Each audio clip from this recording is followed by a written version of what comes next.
Om. Om. Om. Om Sahana Vavatu Sahanau Bhunaktu Sahaviryam Karavavahai Tejasvinavadhitamastu Mavid Vishavahihi. Om Shanti Shanti Shantihi. Rita, you want to start? ॐ पाताय प्रतिबोधितां भगवता नारायणेन स्वयं व्यासेन ग्रथितां पुराणमुनिना मध्ये महाभारतम् अद्वैतामृतवर्षिणीं भगवतीम् अष्टादशाध्यायिनीम् अम्ब त्वामनुसन्ददामि भगवद्गीते भवद्वेषिणीम्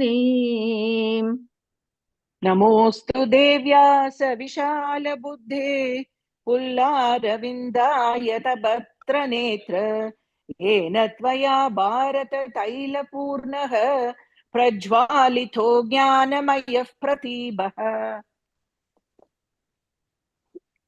प्रपन्नपारिजाताय स्तोत्रवेत्रैकपाणये ज्ञानमुद्राय कृष्णाय गीतामृतदुहे नमः।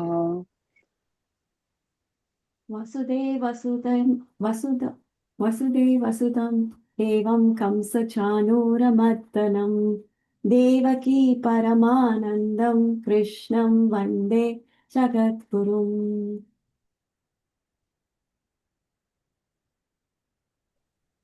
सर्वधर्मान् परित्यज्य मामेकं शरणं व्रज अहं त्वा सर्वपापेभ्यः मोक्षयिष्यामि मा शुचः। Thank you. Welcome again to this 12th chapter. So, we found that in the last, doing our review last week, we found that in the first 12 verses, Lord Krishna really talks about a whole range of sadhanas which we can follow. And all these sadhanas, they fall under the category of Bhakti Yoga. Now, when we think about bhakti, we all, automatically think that bhakti means just standing in front of an idol and praying to the idol because the idol represents God, and I'm in tune with that God who is in the form of the idol in front of me. Correct? But bhakti yoga is a very powerful sadhana which actually includes all the other sadhanas like karma yoga, then also jnana yoga. At the highest level is actually bhakti, where there is, a merging of the devotee with the Lord.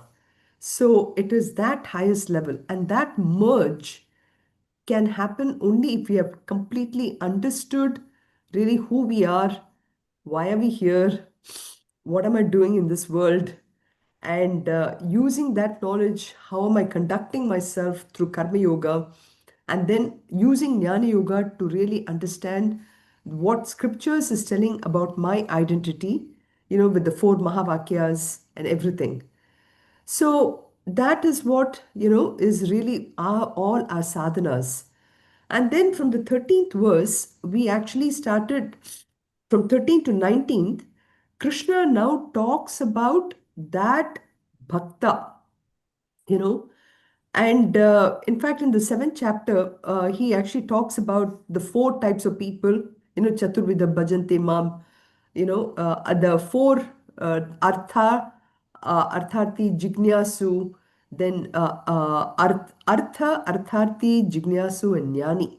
So these are the four, different kind of people that he had actually talked about.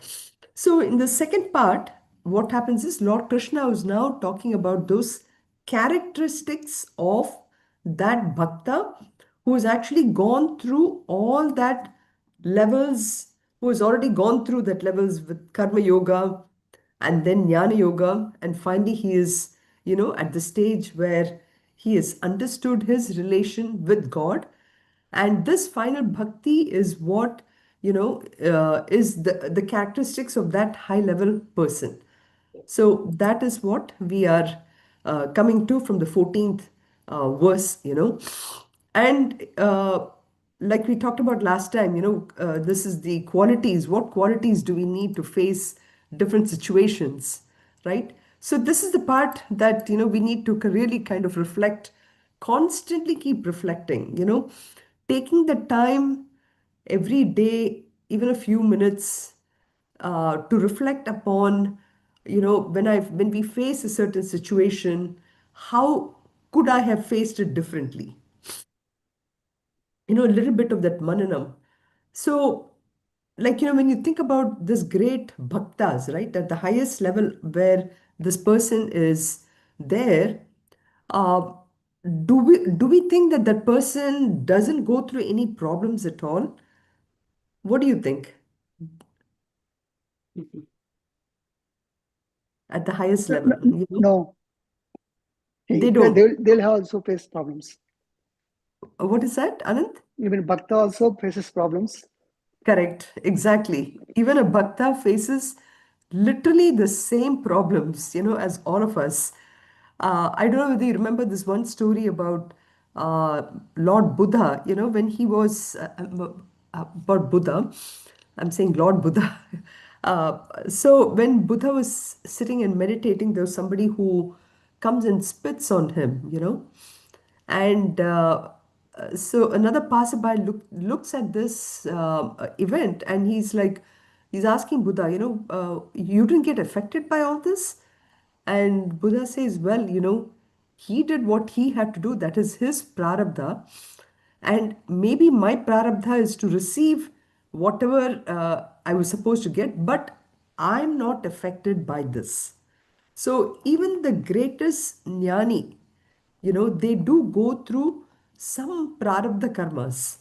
And this prarabdha karmas is actually a mixture of all the good deeds they have done and not so good deeds in the past life. So they also experience the same thing. And in this case, but then now this particular bhakta has really evolved to such an extent that the same person, maybe two lives before or even in the same life at a different time, that person, if he was really mad or angry at the person who did this to him, today, because of all this knowledge, he actually faces those unfavorable situations, whether it's unfavorable or even favorable. He actually faces them in a very calm manner. So this is why this section from 13th to 19th is so very beautiful. It really goes through each of these qualities. So anything to add to this, or um, what do you think? Are you sick, Sunita? A little bit, just cold and cough, that's all. Arvam, looking at the story of Prahlada, he has to go through so much, and that too in the hands of his own father. Who is this? This Anand, yeah, No, looking at the no, no, story no. of Prahlada. So, Prahlada, correct. Okay. So I mean, what he being a devotee, he has to go through so much because his dad doesn't like Vishnu, and Mm-hmm. even in the hands of his own dad, he has to go through or through his orders, has to go Mm-hmm. through so much, and then so many punishments, and then uh, again, yeah, they this bhakta has to go through even so much than compared to a normal person. Mm-hmm. And but again, the devotion is the one that protected him all the Mm-hmm. way. Mm-hmm. And in this day and age, even though I don't want to bring this up, this very controversial topic of Nobel Peace Prize, because some people were self-nominating themselves, right?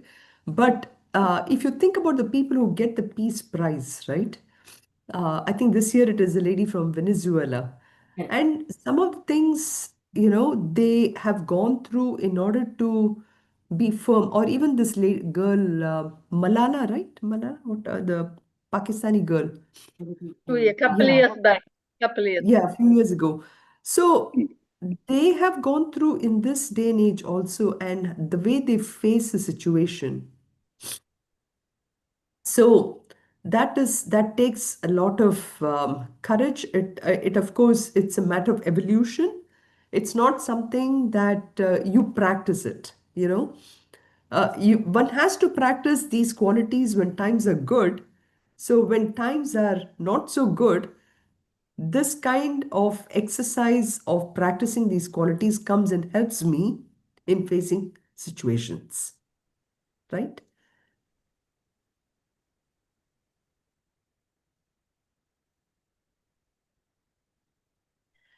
So that's basically what we are looking at when these starting with the 13th one, with Adveshta Sarva Bhutanam.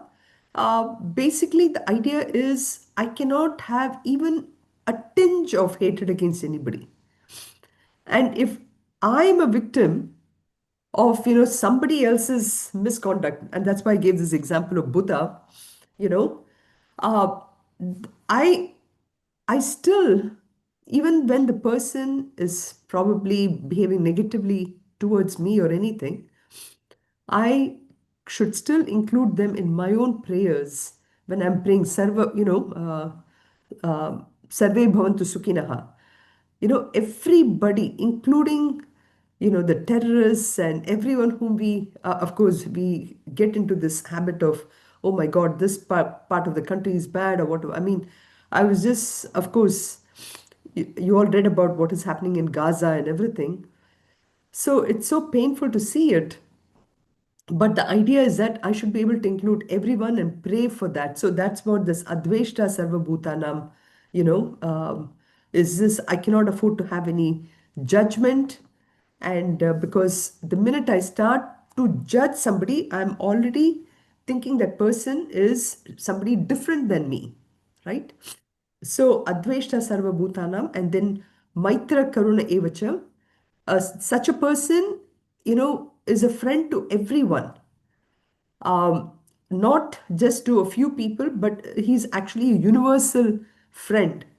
So that is the idea which we talked about. So I'm just picking two of the shloka, two of this which we discussed.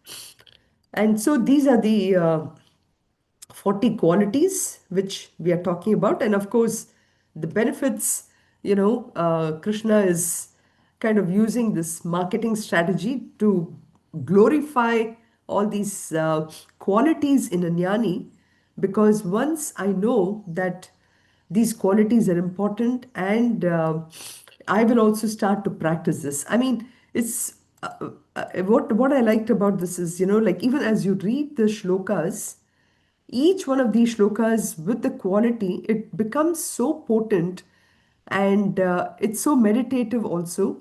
It kind of puts your mind to a state where you wish that you could be like this all the time.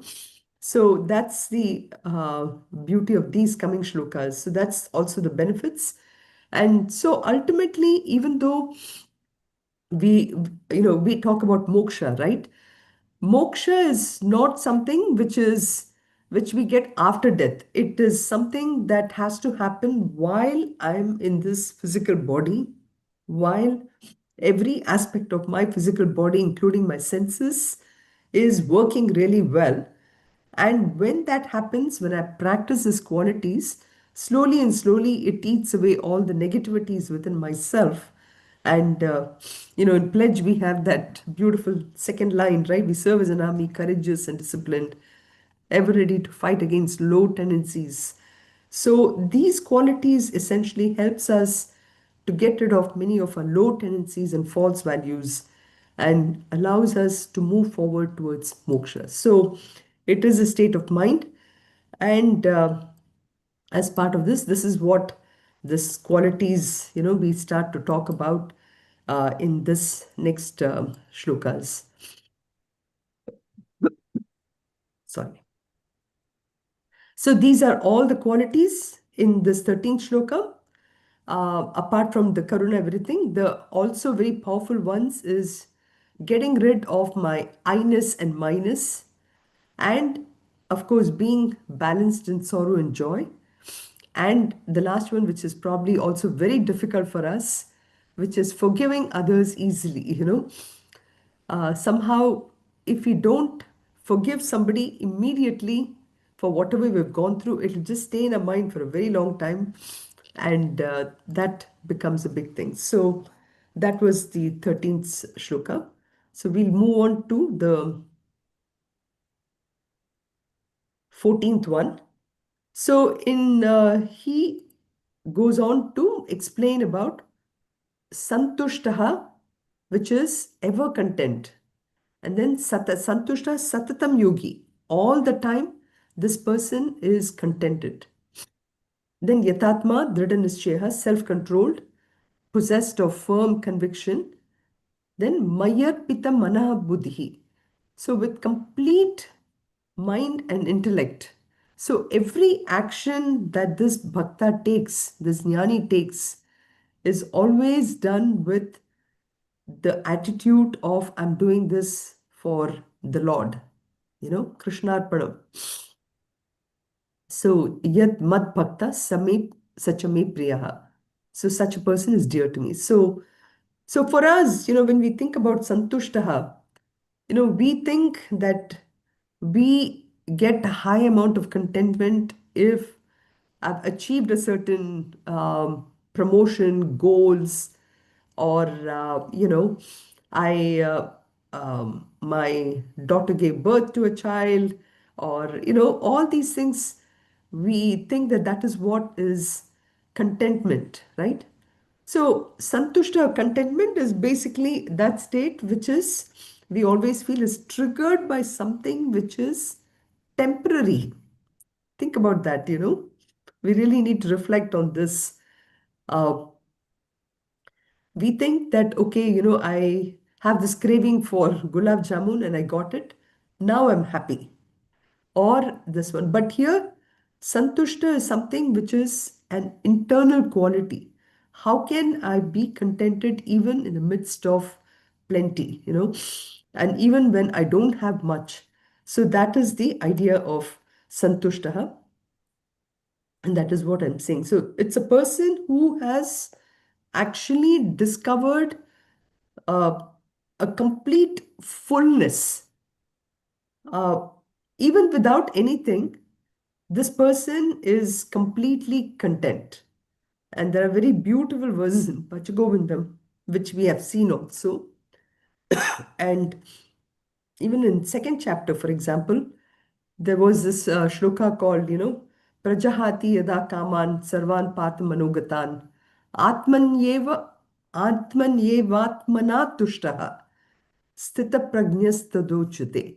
Such a person is called sthita prajna, who is content within himself, you know. So that is santushtaha.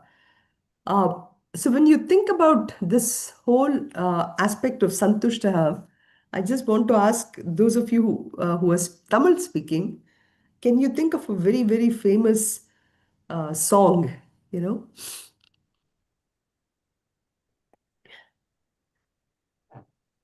You've all heard it and you've also sung it. I'm pretty sure I've heard.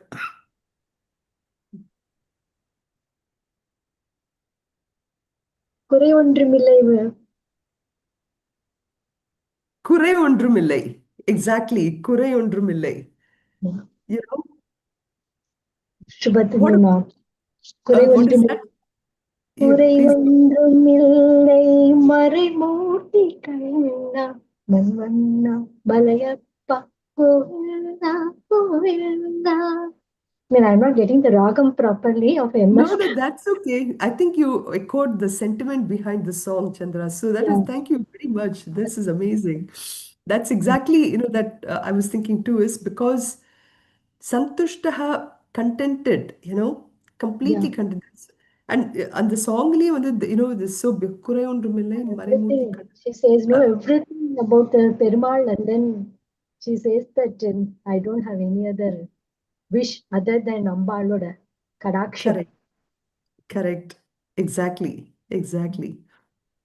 So, how do you think we can bring this contentment into our life? Yeah, that's true. Say this one, think everybody as you, and then see Paramatma in everybody. That's all. As a theoretically we can say, but the practical is really a big question mark between us, Huh? before us. Like, Yeah.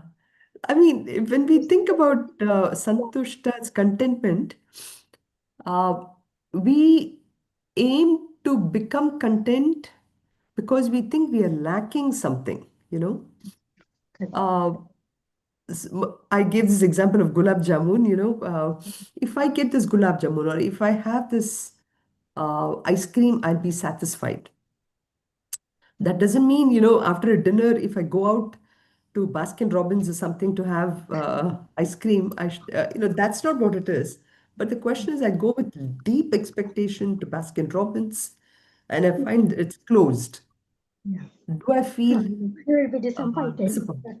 Yes, because I built an expectation, right? The expectation, correct. The Yeah, expectation, that is the main thing we make us to correct. do mistake in all that. Yeah. And again, in this day and age of social media, um, which, you buy a new sari or something, you take a picture, you upload it on social media, and, you expect that somebody would say something about it, you know. Yeah. And if nobody says anything, then it's like maybe what I'm wearing is not good or whatever. Immediately the thought comes to your mind, Correct. because of the expectation that I've built. That's true. So So that's the aspect of santushta. This is, of course, only in the as far as the body is concerned. But then we have to start reflecting upon this. Um, where am I not contented? Mm. And I think at this day, at this age of our lives, we probably might be thinking more about our children or grandchildren. Oh, my son Yeah. didn't call me, or or sometimes it could be so many different things. I think we have to seriously look into each one of those things where I have a certain expectation, because it's that expectation which prevents us from being Prevents us. santushta. Yeah. Understand. Yeah, correct. The expectation prevents us to understand others' feeling also. Yeah. Correct. Exactly. So, That's exactly. and then yatatma. So yatatma, sorry.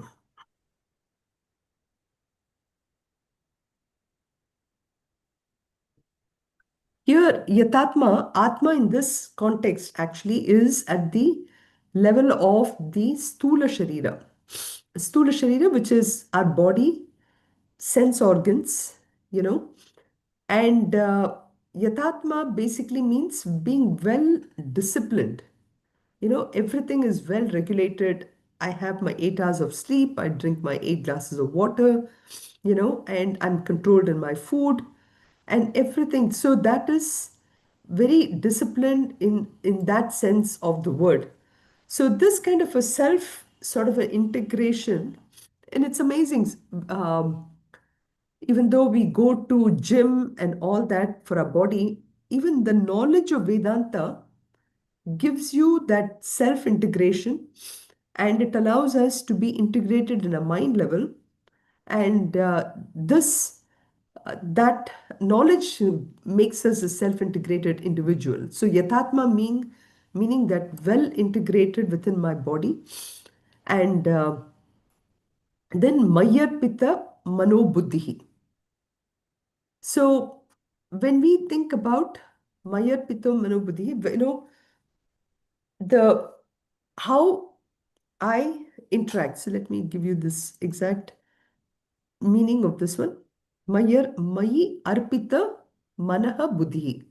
So where I am actually doing my actions with complete integration, when and I remember this discussion, Geeta, when we had in your house long, maybe like 20 years ago, where uh, the question was, when I'm washing my vessels, you know, why can't I be talking on the phone also to somebody? After all, I'm doing something mechanical. I can actually do this. But the point is, both those actions are not well done. Neither would I wash my vessels properly. This is the idea being that the complete integration is needed, and that is again a highly Vedantic quality here.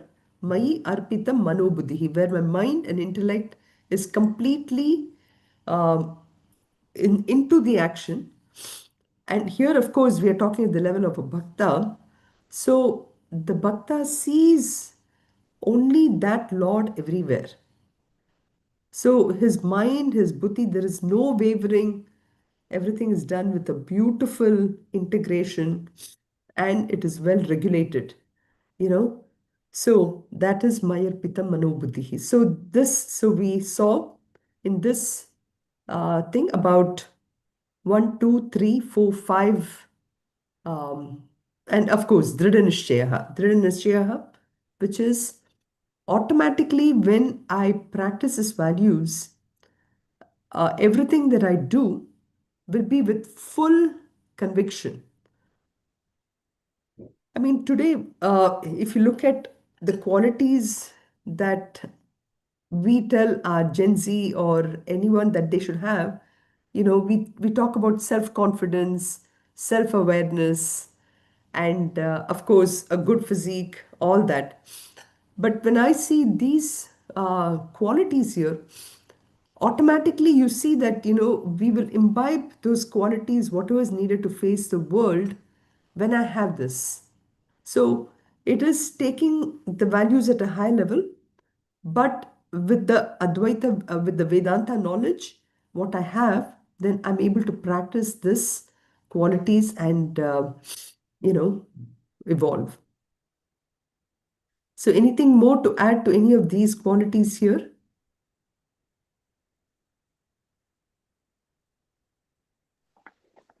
Hari Om.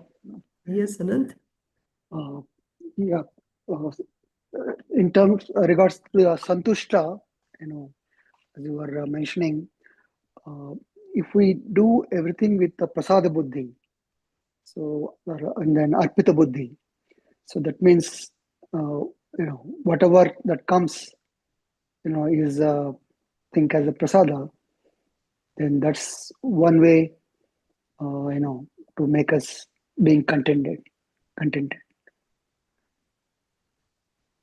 But even this prasada buddhi, right?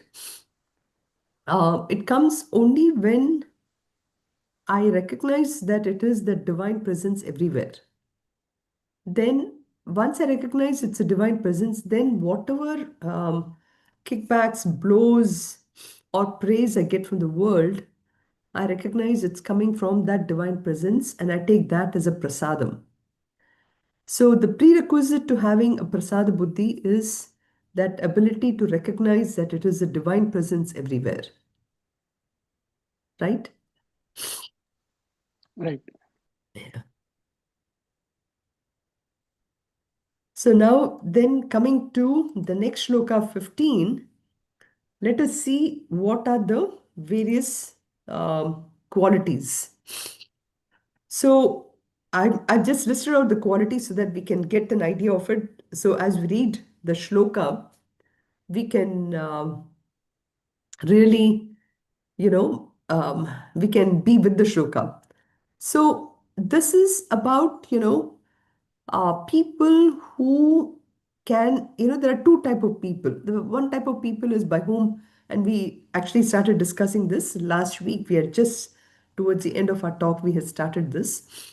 Lokaha na udvijate, where the world, by whom the world is not agitated. So again, look at this as a leadership quality and with teamwork in everything, where when I'm part of a team, people are not wondering, okay, why is she part of this team? If she's there in this team, then we are not going to get our work done. You know, uh, a bhakta is that kind of a person who everyone wants that person in the team, you know. So loka But no, yeah. it says by whom the world is not agitated. So it doesn't refer to me. It refers to by whom the world is not. It refers to world, isn't it? No, it is about the person who's accepted by everybody.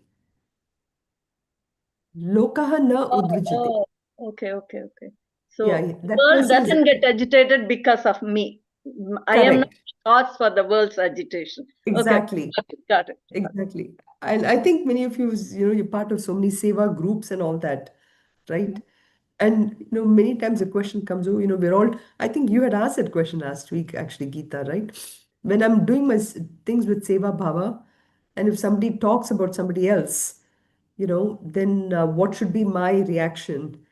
So you obviously don't want to have a person who doesn't have the qualities which we talked about before, which is, Adveshta, who has Dvesha and those things. So here in our life too, we deal with all these people, different kinds of people. And when we deal with people, there are some people who are very easy to get along with. There are some people who, we are like, oh my God, I have to always be careful on what I say or, do, so that kind of thing comes about. So here, Loka no, which the person is by whom the world is, everyone wants to have this person in their team. And wherever they go, they only um, exude love, compassion. So that is the first part. The second one, Lokat na udvijate. So I think you're referring to the second thing now, which is that person who anything can happen in the world. And literally, I mean, I think, um, we expect that there will be no wars, right? After World War II, we are thinking like, oh, there will never be a World War III.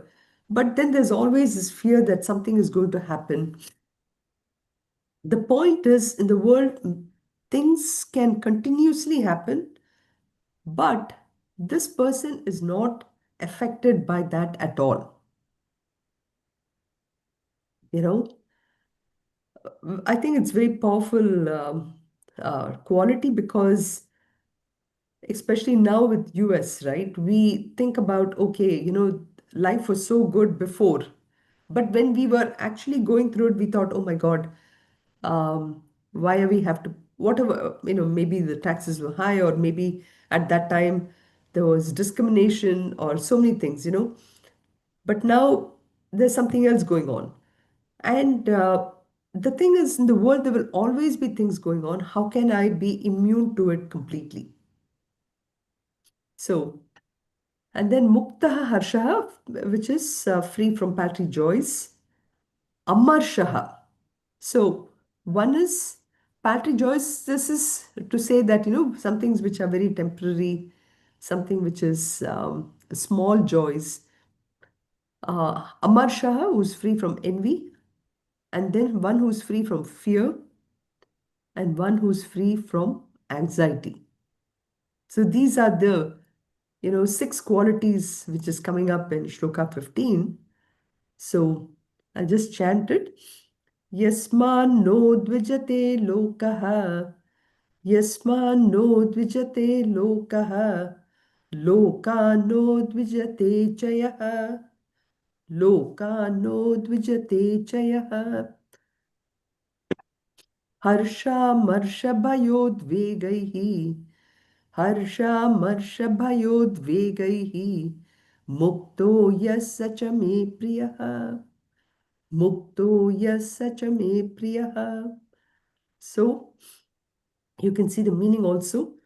So yasmat, by whom na udvijate, not agitated, lokaha, by whom in this, this person doesn't agitate the world, neither does lokat na udvijate, and then harsha, amarsha, bhayaha, udvegahi.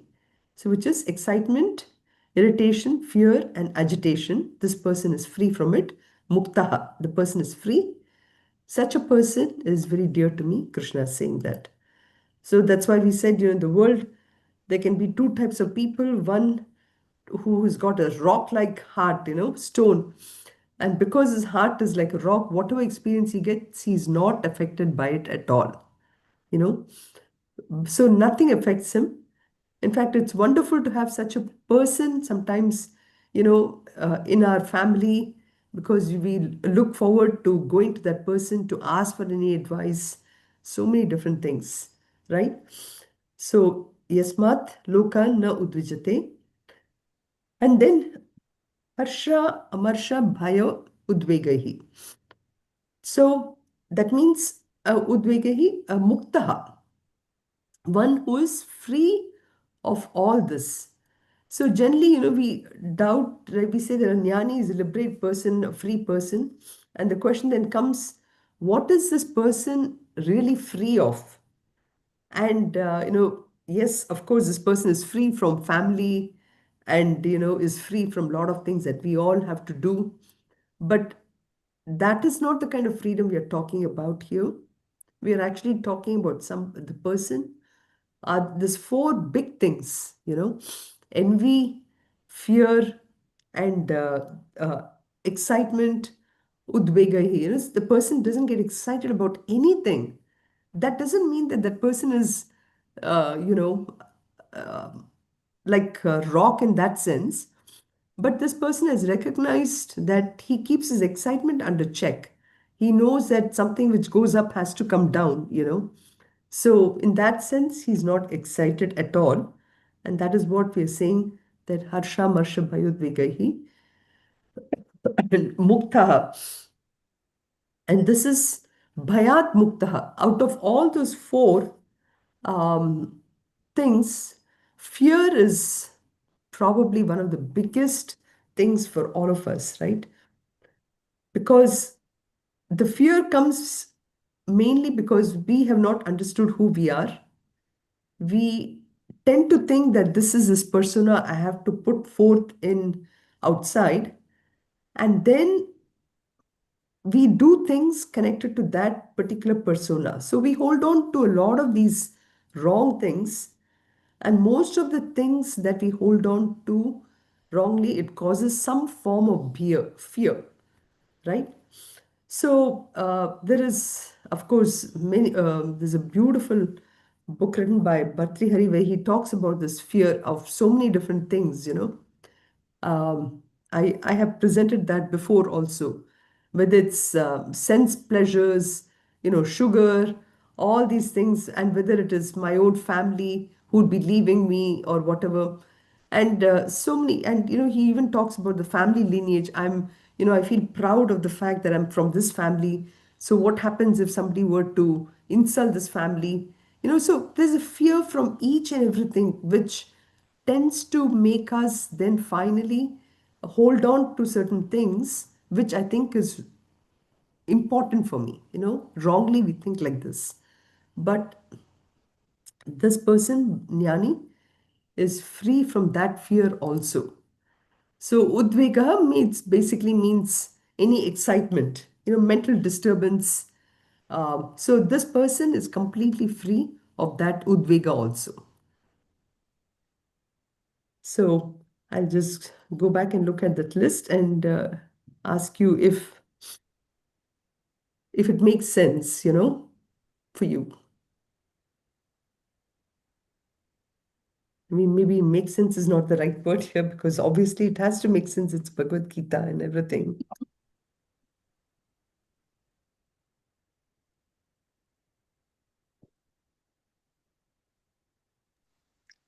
All Yes. easier said than done. Easier said than done, yes. But what would you rate as the most difficult in these set of qualities?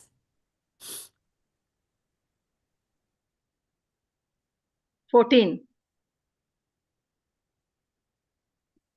Who is not agitated by the world?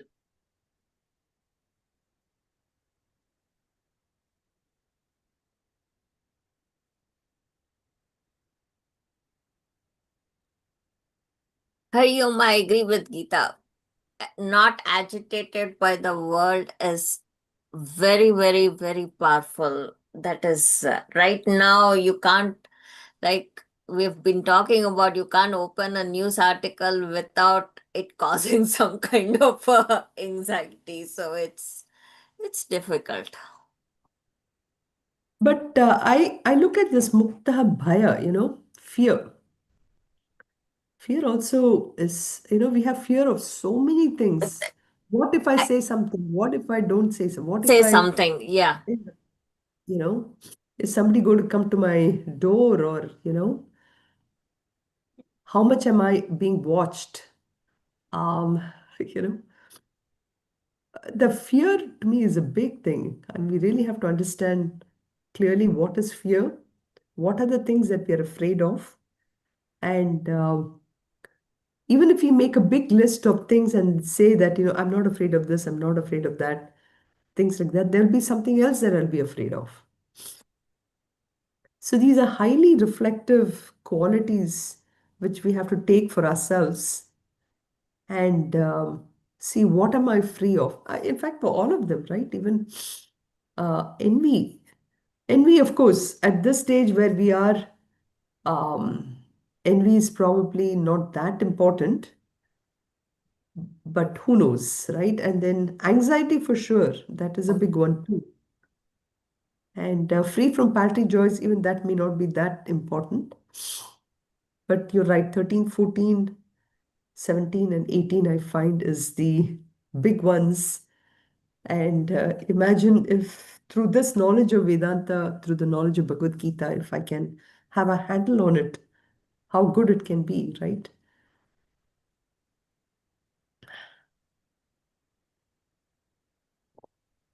I mean, we sit in this class and everything, the Lord is saying and you're explaining, it seems so, there's so much of peace by the end of the class. There's so much of peace of everything.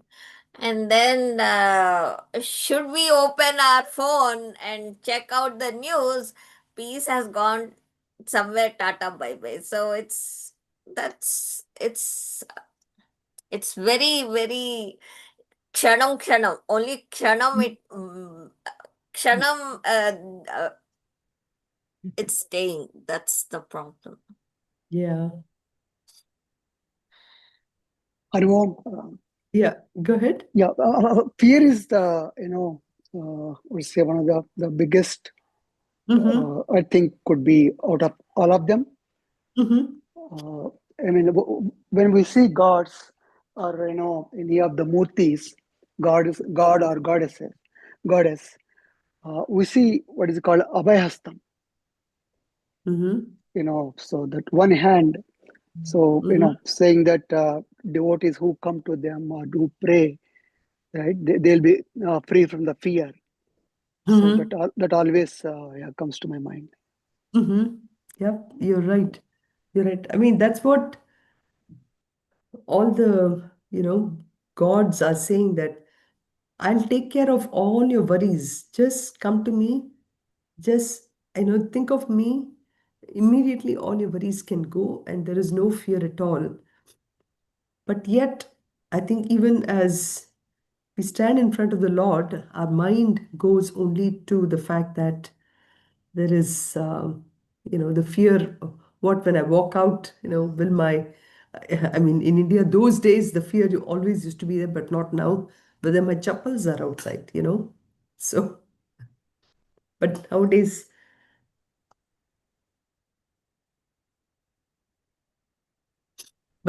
it's not that big a deal. But so in Shloka 15, we saw about how Krishna was talking about the absolute perfect devotee who knows how to deal with other people, because it's specifically about how he's dealing with other people. Okay.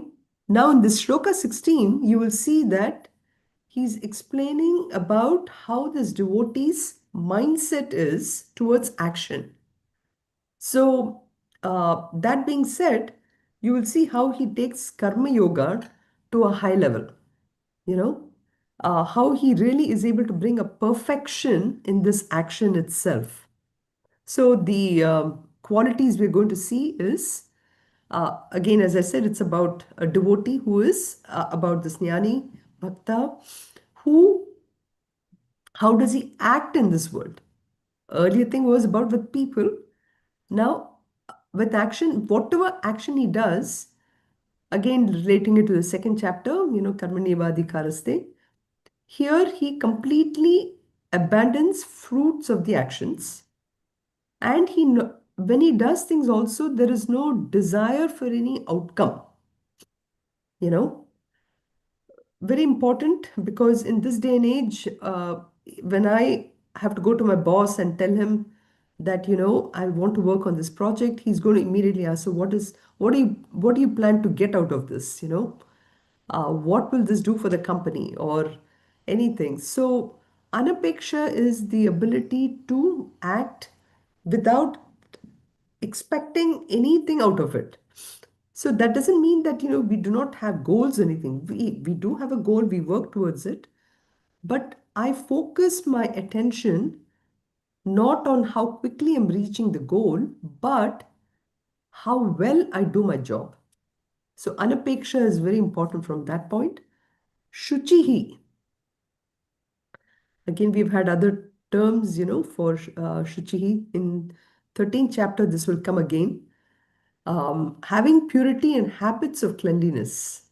Anything and everything I do it with a clean mind, with a clean desk, with a clean things, Then dakshaha, who is dexterous, very intelligent, alert.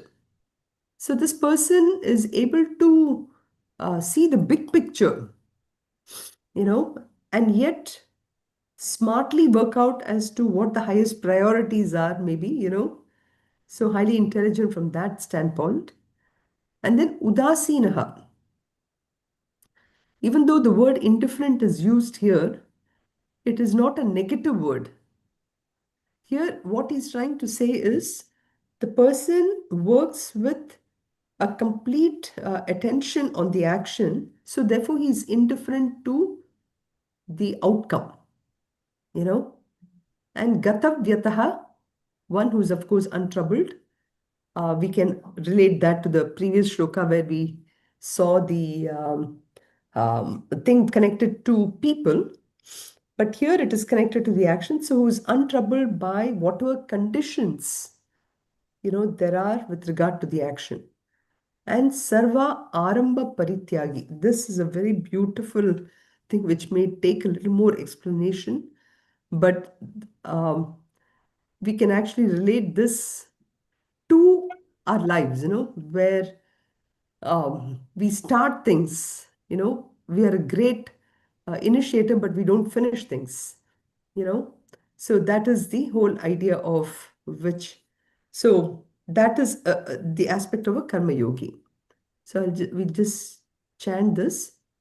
Anapeksha shuchir dakshaha. Anapeksha shuchir dakshaha.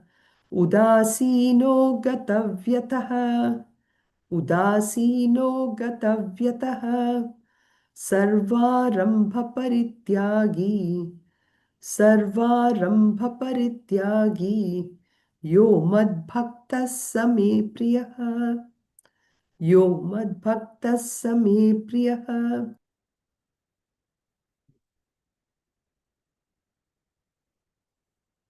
So, the one who is not emotionally dependent on any external factors from the actions that he's doing. And since such a person is not dependent on any external factors, there's no expectations at all. So that is why he is anapekshaha, right? And of course, like we said, shuchihi, the mind is pure. Everything about this person is very clean. And, and this also we see that sometimes, right? When we see some people working, we see, the desk is messy, which indicates that the mind is going in different directions, right? So here, Shuchihi is somebody who is very clear on what needs to be done and just gets that done, So that That's the idea behind. So anapeksha means one who's free from expectations. Shuchihi, again, we said, is very clear, one who's not very careless, actually, about things. One who is, clean externally, internally, and that is all the way from the thought level to the action. And udasinaha, literally, I mean, as I said earlier, it means indifference, but we can't take this the negative way. So here, udasina means one who is not partial. Okay? Such a person is impartial. So, especially when you're in a team, for example, and you're working with people, my action, because again, we are saying, this, the point is when I'm acting, I don't do things just because I am doing it for my boss or anything, but I focus on the action and do it to the best of my ability. So that is what Udasina is something which is being neutral and impartial. And Gatavyataha, one who is free from sorrow. Whatever experience this person goes through, that person is always happy, Gatavyataha.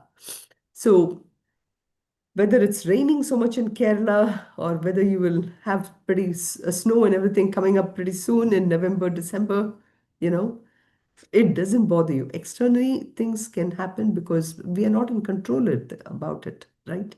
So, favorable or unfavorable, I can handle it. So, that is the idea behind Gatav Yataha. And Sarvarambha Parityagi, as I mentioned, a very, very important quality and something pretty deep actually, but something which needs to be thought of, which is Sarva Arambha Parityagi. So one who has given up all the Arambha. Okay. Now, what does Arambha mean? Arambha means those actions which tend to bind us. So it's almost like this person, you know, doesn't have a sankalpa, we start an action mainly because it's at the desire level, right? We have a vasana which then becomes a desire to do things, and then the desire leads to an action. So that vasana was something which is binding us towards our whatever we wanted to do, our desires. So any action that we do thinking that once the action becomes successful, my life will be complete. Again, going back to this other, where we said santushtaha, you know, um, that is what we call as this arambha, This person doesn't start any activity with the intention of what is in it for me. So the attitude is I have to do this work because I've been asked to, I'm just an instrument and I will continue to do this. So that's the idea between Sarva Arambha Parityagi. The person gives up any ownership to any action. Okay. So we will think a little bit more on this and we'll continue next week with shloka number 17, where also very beautiful shloka things here. Na Hrishyati does not rejoice, does not fret, na Shochati, na Kankshati, and Shubha Parityagi, who gives up good actions, Ashubha Parityagi. So, I mean, we are really going deeper into why is Krishna telling Arjuna that these are the qualities we need. Why should I give up any action? Why should I this? But at that highest level of a jnani, that person is already so well contented. So, and is leading a simple life. So, something to think about. We will discuss this next week. That's the 14th. And okay. सर्वे भवन्तु सुखिनः सर्वे सन्तु निरामयाः सर्वे भद्राणि पश्यन्तु मा कश्चित् दुःखभाग् भवेत् Om Shanti Shanti Shanti. Om Purnamadah Purnamidam Purnat Purnamudachyate Purnasya Purnamadaya Purnameva Vashishyate. Om Shanti Shanti Shanti. Hari Om Shri Gurubhyo Namaha. Hari Om. Let me stop.